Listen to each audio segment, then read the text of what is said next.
Кемелдену қасиеттері.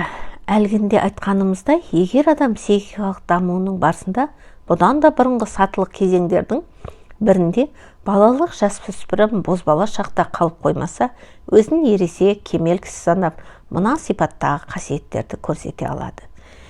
Ересек адам ретінде өздерінің құқыларын құрметтейді, әрі олардың еркіндігіне нұқсан келтірмеуге тырысады.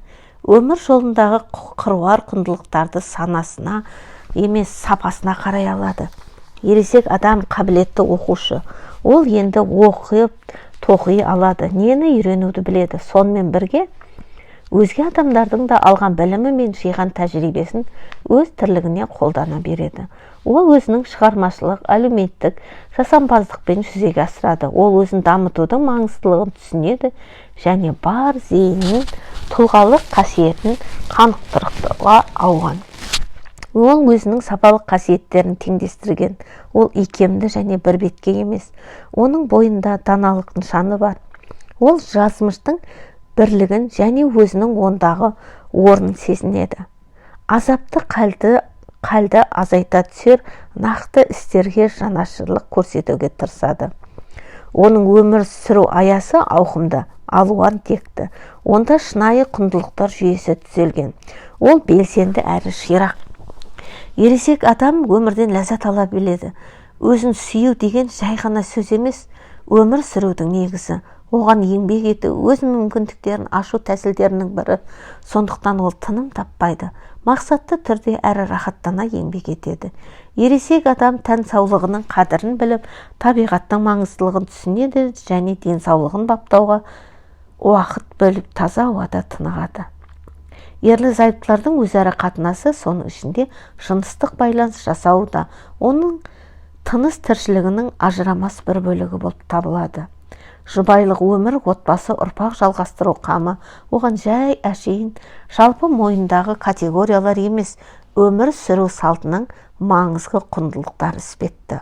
Ол өмірдің басты міндеттерін айқын түсініп, қалтқысыз орындауға кірісті. Міне естияр, немесе басқаша айтқанда кемелдік деңгейге жеткен кісі қасиеттерінің шамамен алғанда тізбесі осындай. Осыны қаперге ала отырып, жұрттың көбі кемелдік деңгейге жетпейтін, өзінің мүмкіндігін жүзеге асыра алмастан мына дүниеден ерте кететінін көруге болады. Бұған қоса, ерте қайтыс болудың басты себебі, меніңше, адамның өзіне бөлінген уақытты пісіп жетілуге шамасы келмей, аталған қасиеттердің біраз бөлігін дамыта алмағандығында жатыр. Содан соң, жаны мұндай қызық емес денеден құтылуға шешім қабылдайды. Тек қармалық міндеттерді жеке басының, отбасының және әулиеттің әуресі ғана осы тағы біршама уақыт жер бетінде кідірте тұруы мүмкін. Сонымен бірге адам баласы бақытсыздық пен азапты сәттерге толы бола тұр. Өмірге таскескендей жабысып алып өлгісі келмейді.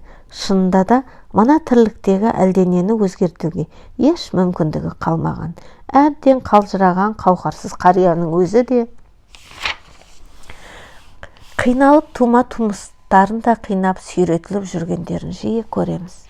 Кінәмшіл, ұрысқақ, рақымсыз, сыңаржақ әлде тас сараң мінезі байқалып тұратын қарт кісіні көресіз. Оны әлі пісіп жетілмеген, тіпті кемелдіктің бірінші сатысында да жете алмаған адам деп айтуыңызға әбден болады. Егерде адам еш жасында дұрыс сырғы жас кезінде де осы мәселелер жөнінде ой толғап, көкейін көйлеген көп сауалдың жауабын тауға талпынып, күш-жігерін аянбай жұмсаса, оның алдында өмірдің жаңа сатылық кезеңдері ашылатыны кәміл. Ол зейнетке басқаша психикалық жағдайда басқаша сана сезіммен келеді де, дер шағында екінші кемелдікке қадам басады. Екінші кемелдік адам естияр кісінің міндеттерін орындап, екінші кемелдіктің міндеттерін түсінген, әрі оларды атқарып шығуға бел буған шақта басталады. Қанеки осы жерде екінші кемелдікке тән қасиеттерді қарастырайық. Бұл қасиеттер бірінші кемелдік сипаттарына қанаттанып, көкке самғайды.